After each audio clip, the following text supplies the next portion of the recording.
Hey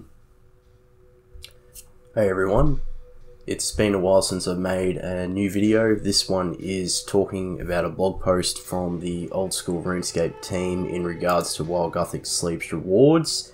So this was posted the 29th of May yesterday, and they have actually updated the feedback, so I'll just go over these. So the tier requirements of Demon Bay weapons should be higher.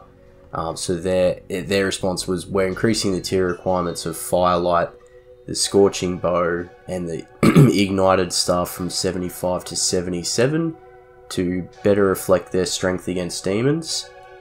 The tier requirement of Burning Claws should be brought down from 65 to 60, probably to do with Pures maybe, if it's a PKing scenario or count. So their response was, we're lowering the tier requirement of the Burning Claws to 60, which better reflects our intention for them to sit between the Dragon Dagger and Dragon Claws.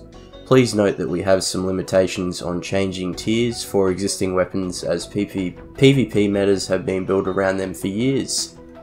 So they did outline that they wanted something in the middle that wasn't as expensive as Dragon Claws, but would still serve something nicer than the Dragon Dagger spec, so that's pretty cool. Is the Scorching Bow a charged weapon? And they've said, we'd like to clarify that the Scorching Bow uses arrows and is not a charged weapon. So I actually prefer that with the new ammunition bow, because like we already have the bow and the crystal bows, so that's a crystal sort of specialty. How will the Ignited Staff interact with the Mask of Darkness? So we'd like to clarify that the Ignited Staff will double the Demon Bane bonuses from Mark of Darkness. So there you go. That's pretty crazy. How is Firelight made, and what will Arclight have in future?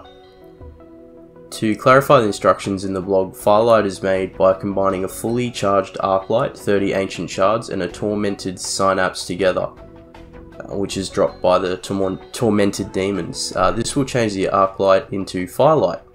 Moving forwards, Arclight and Firelight will both have users in the game.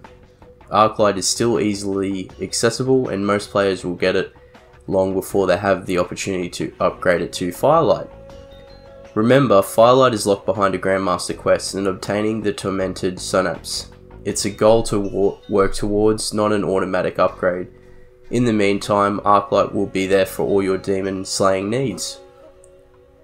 And I guess especially for Iron Man accounts, which there's a lot of now, because a lot of people have already moved on to Iron Man, but I would still say that a lot of these players play the game a lot of hours a day, so I think they'll get it quicker than they expect, maybe. Players have asked us to clarify the purpose of Ancient Shards after obtaining Firelight. Ancient Shards can still be used to teleport via the altar in the Grand Catacombs. If you'd like us to explore more purposes for Ancient Shards, we're happy to consider in a future quality of life poll or as a feedback change. Let us know.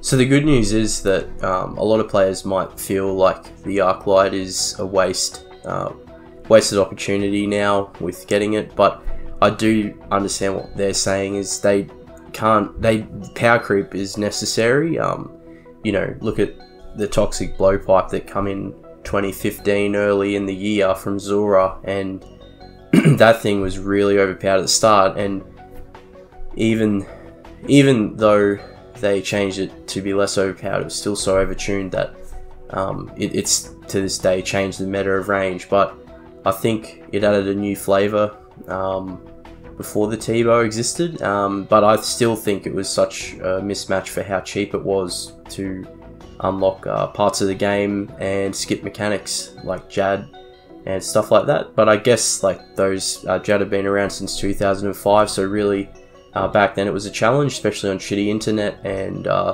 limited guides, and you know, not much gear back then, but you know, probably still had Barrows and Guthins, I think was the meta back then for max accounts.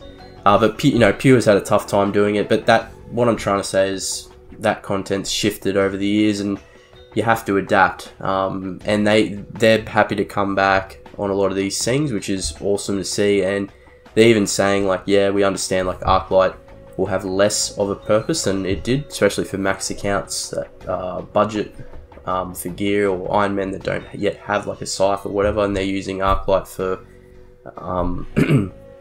you know, it might be like Zamorak or Serb, as I mentioned, or even Abyssal Sire. So I think they're saying like, here's this cool thing, go and get it now that you've got Arclight. So I can understand. So I'm really looking forward to Firelight. Actually, I hope it looks I hope they're gonna make make these look really cool. So still scrolling down, you can read the audio, so it's cool that they have these now for 5 minutes and 54 seconds.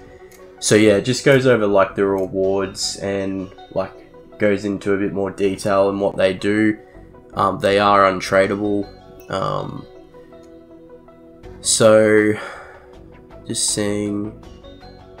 So Firelight, so let's go into it, why not? So Firelight, our first Demon Bane weapon, is of course an upgrade from the mighty Arclight. Unlike Arclight, this fiery blade doesn't need to be charged with ancient shards. Instead, you'll upgrade a fully charged Arclight with the tormented synapse and 74 smithing. Firelight has increased stab and slash accuracy, as well as the same 70% increased accuracy and damage bonuses as its predecessor. Additionally, it improves on Arclight's special attack, lowering the strength, attack, and defense of demons by 15% of their base level +1, and non-demons by 5% of their base level +1. That's a 5% increase over Arclight, so it's a big increase. With this sword at your side, you'll cut through the Abyssal Science Cerberus like butter, so the upgrade should be more than worth the effort crafting the blade. So attack 63 on stab, 70 on slash, melee strength 13, attack rate 4. Special attack lowers the opponent's strength. Thing I noticed, 50%. So you get 2 of those specs down from 100% bar. 77 attack required. Lowers the opponent's strength with a special attack and attack and defense levels by 5% of their base level +1. The effect increases to 50% against demons, which we're going over. Special effects, Demon Bane, 70% increased accuracy and damage against demons. So it's pretty nuts. I think I can't wait to use that too. I was thinking of the things that used to remind me of Tormented Demons in old school RuneScape back in 2016, and the implementation was the Demonic Gorillas. So next one. So basically this is, if you haven't already, these are questions that you can vote on. Should Firelight, a new tier 77 Demon Blade / weapon, be added to the game? Subscribe to the blog. Yes, I would say so. Scorching Bow and Tradeable. I'll just read this first actually. 77 range requirement, 25% spec, 124 plus range attack bonus, attack rate 5, range 10, so it's pretty good range on it. Special attack binds the enemy for 5 ticks and inflicts burn for that duration. Time increases to 20 ticks against demons. So that would be pretty nuts, I think, against Krill at Zamigod Wars. Special effects, Demon Bane, 30% increased accuracy and damage against demons. Next weapon will let fire arrows fly from afar. With 74 fletching and a tormented synapse, you'll be able to craft this new composite bow. 124 range accuracy and 40 range strength. Sorry, I missed that too. With great power comes even more power, as the Scorching Bow offers 30% increased accuracy and damage against demons. It also has a nasty special attack which binds your enemy for 5 ticks while dealing 1 bonus damage, and if they are a demon, it binds them for 20 ticks, increasing the bonus damage to 5. This weapon will serve as a decent cheap alternative to the Bow of Fardhan and Sans crystal armor, but will obviously outperform the old Bowfa against demons specifically. So yeah, that will be a cheaper alternative, I imagine, to the Bowfa for demons, so that's pretty cool. Question 2, should the Scorching Bow new level 77 Demon Bane range weapon be added to the game? Subscribe to the blog. I'd say yes. Ignited Staff. This is the mage one, 77 mage, requirement 25 spec, attack 10, so yeah, all that. 37 plus magic bonus, 62 melee strength, 10% magic damage, 5 attack rate, 10 range, same range as a bow. Special attack, when a demon is killed by this attack, restore 25% special attack energy. Reduce the attack delay by 3 on this weapon's next attack. Special effects doubles Demon Bane's bonuses of Demon Bane spells. Wow. So that's the new spellbook, I think, with them in. With 74 crafting, you'll be able to synthesize the Igniter Staff from a Tormented Synapse. As is typical for magic weapons, it works a little differently from its range and melee siblings. Rather than giving you an outright damage boost against demons, this weapon instead auto-casts combat spells from the OSRS spellbook. On its own, that doesn't sound like such a great ward, but using Demon Bane spells will double the bonuses. Additionally, the Ignited Staff has a special attack. You must be on the OSRS spellbook to cast it, which is handy given the staff's effect, and you must be targeting a demon. When used, the special attack will cast the highest available Demon Bane spell at your target. If your target is killed by the spell, you restore 25% of your special attack energy, and the delay on your next attack will be reduced by 3. Essentially, it's Death Charge with a little bonus. Question 3. Should the Igniter Staff, a new level 77 Demon Bane magic weapon, be added to the game as described in the blog? I would say yes. Burning Claws. Now, I'm a traditionalist with this game, and I was hoping that they would be moving Dragon Claws to Tormented Demons drop table. Now that I know that's not the thing and they want to keep it as a rare drop at raids, I can understand that. It's a different version of the game. I just saw it being a traditionalist, it was cool remembering getting D-Claws, and I know their value would tank, but I think that would be good for the game actually. But you know, let's read about the Burning Claws, because I have changed my mind a little bit after reading this. So these are actually tradable. Please note the stats for this item may be changed during balancing, they've said, which they had gone through, pardon me, level requirements as well. 62 attack, 54 attack bonus and stab and slash, 32 melee strength, attack rate 4, special attack deal up to 175 damage over 3 hit splats. 175% damage over 3 hit splats. Each roll of accuracy has an increased chance to inflict burns. Damage is rolled similarly to that of Dragon Claws. Burn is rolled for each hit splat. The chance to inflict burn scales depending on the successful accuracy roll, 33%, 66%, and 100% respectively. We have one final surprise for you today, a pair of Ferocious Claws. Since Dragon Claws are remaining in Chambers of Xeric, which we went over, we wanted to add a new reward that invokes the same feeling as obtaining the OG Claws, which I really think it's cool that they're doing this, proposing this.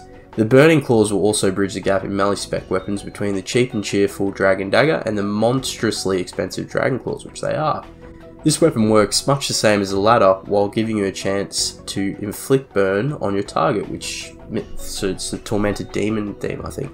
While burnt, the target will deal 10 damage over the course of 40 ticks, 1 every 4 ticks, and can stack up to 5 times. This is going to be cool for Oda Block and Bodhi and all those Dino and all those guys at PK. Can't wait. If this happens, I reckon that was some cool combos. While we can't wait to see your feedback on the Burning Claws and other weapons we've shared today, speaking of which, question 4, should Burning Claws' new level 60 special attack melee weapon be added to the game as described in the blog?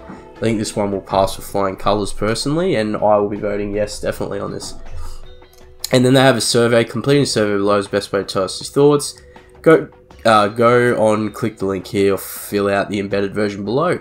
So this is an embedded version here, and yeah, it just goes over that, which I'll do later actually, because I haven't had a chance to do that. So your Microsoft 365 forms. So, my thoughts are, I am a traditionalist. I do wish Dragon Claws was still a thing at Tormented Demons, but I think after reading this blog post, I'm all in favour of everything. And while Guthix sleeps, as I've said in my last video, which I'll put at the end of this one, is one of my favourite quests of all time. So I'm very much looking forward to this content. I haven't been able to play the game as much with my new job at work, but I very much look forward to this, and I hope you all, give me your feedback in the comments and what you think, what you would like to see with this. If you agree with them, please let me know. I'd love to see the feedback from the player base, and please like, comment, share this video, subscribe to my channel if you haven't already. I really appreciate it, and yeah, Have a great day or night wherever you are. Peace.